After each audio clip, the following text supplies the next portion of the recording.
What's up guys, this is Massey. Welcome to another video. If this is your first time here and you want to learn how to deal with math and chemistry questions, start now by subscribing and clicking the bell so you don't miss anything.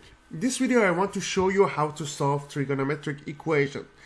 So here I have sine squared plus 5 sine theta plus 6 equals to 0, and we need to solve it for theta, and theta must be between 0 and 2 pi. The first thing I want to do, we have a quadratic equation and I need to solve it by using factoring method. So in order to factor it, here we are looking for two numbers, multiply to 6 and add to 5. So we have two numbers, multiply to 6 and add to 5. So we have 2 and 3 and 2 and 3, yes, both of them work.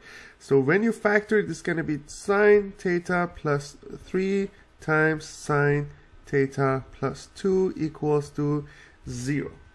Now we have two expressions. The product of these two expressions is 0. It means that it has to be this one equals to 0 or this one. We know if we multiply 0 by any expression, the answer will be 0 for sure. So we have any of these two conditions. So I'm going to write the two cases, sine theta plus 3 equals to 0, and another one, sine theta plus 2 equals to 0.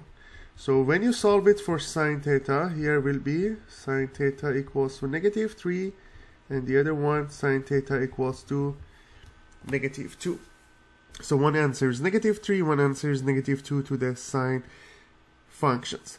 And as you know, sine functions and cosine functions are changing from negative 1 to positive 1. So these are the range for sine and cosine functions. So it means that the value of sine cannot be less than negative 1. So in both cases, we have negative 2 and negative 3. Both of them are less than negative 1. So it means that there is no solution to this question, because negative 2 and negative 3 is not possible for sine. So this is the final answer. There is no solution. I hope you enjoyed this video. I will put some related videos and playlists in the description. If you need more extra help and need extra practice questions, you can take a look at the description. Don't forget to subscribe to this channel. If you found this video useful, please like it and share it with your friends. Thank you for watching and have a great day.